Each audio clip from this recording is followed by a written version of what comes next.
Assalamualaikum warahmatullahi wabarakatuh.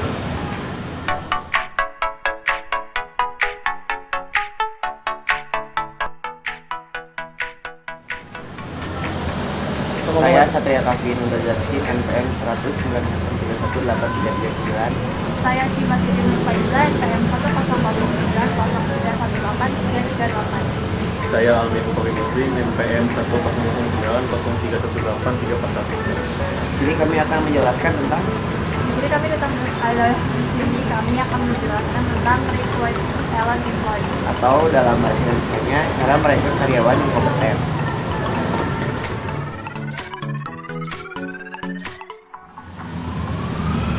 Yang pertama adalah cara merekrut karyawan yang kompeten adalah memiliki karyawan yang masuk ke perusahaan.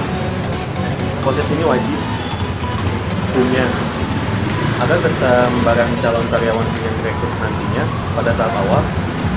CV beserta surat penting lainnya diambilkan oleh pelamar. Dari sini pihak manajemen sumber daya bisa memilah mana yang sesuai standar dan mana yang tidak. Umumnya CV berisi pengalaman kerja sama ini dan lain atau sama hidup mereka. Lalu ada pula jasa yang menggambarkan sebuah besar pengetahuan yang dimiliki pelamar.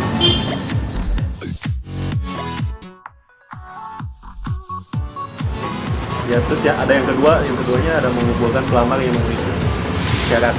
Langkah berikutnya ada dengan memanggil para pelamar yang dianggap telah memenuhi syarat. Para calon karyawan ini akan mengikuti tahapan seleksi lainnya, biasanya berupa interview.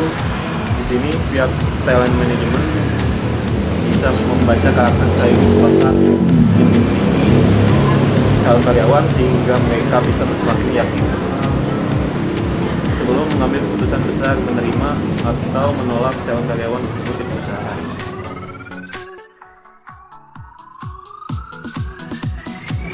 Selanjutnya yang ketiga adalah mengembangkan dan memperkuat karyawan baru. Otomatis, jadi setiap perusahaan jika sudah merekrut atau menerima dari penyeleksian setiap karyawan baru itu pasti akan memperkuat atau melakukan training kepada karyawan barunya. Jika pertama kali karyawan bergabung, maka dia telah siap secara mental dan karakter memajukan perusahaan. Diharapkan tenaga baru tersebut bisa konsisten dengan nilai, wawasan, serta strategi yang diterapkan perusahaan. Tak ada keluhan atau alasan lain yang proses tersebut berlangsung. Mereka dianggap telah setuju semenjak awal memasukkan lamaran di perusahaan tersebut.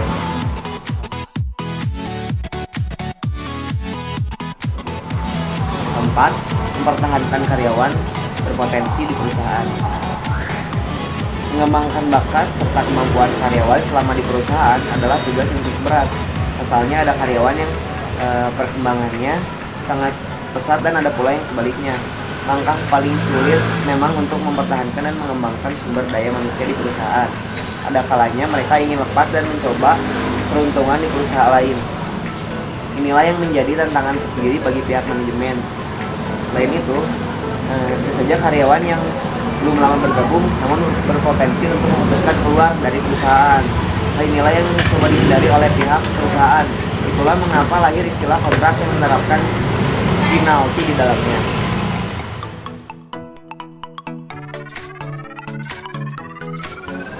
Yang kelima, ada merekrut sebanyak mungkin karyawan yang berkompeten. Begitu banyak pelamar yang berkompeten yang masih menganggur dan belum mendapatkan pekerjaan, padahal bila diberi kesempatan, bukan tidak mungkin mereka bisa memajukan perusahaan. Inilah mengapa kebanyakan perusahaan akhirnya membuka lowongan pekerjaan demi merekrut sebanyak mungkin calon karyawan yang berkomitmen dan berkompeten. Dalam proses recruitment ini, karakter yang dicari harus sesuai dengan apa yang diharapkan sebelumnya.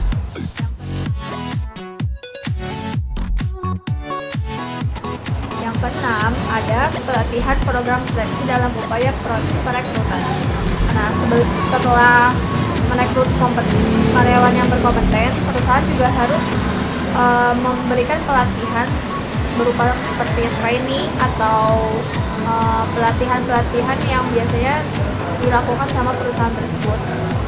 Karena setiap perusahaan memiliki tanggung jawab terhadap pemerintah untuk menciptakan kesempatan kerja seluas-luasnya.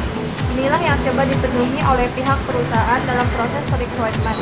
Mereka mencoba menarik semua karyawan berpotensi bergabung demi mengubah standar ekonomi individu.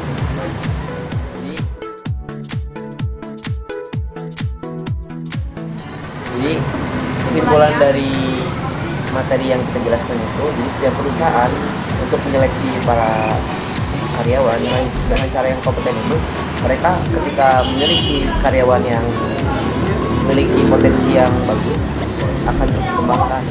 Dan ketika untuk karyawan-karyawan barunya, mereka akan melakukan training untuk mengasah kemampuan dari karyawan-karyawan baru tersebut untuk menciptanya kontribusi yang baik dalam sebuah perusahaan. Tapi setiap perusahaan itu punya caranya masing-masing juga.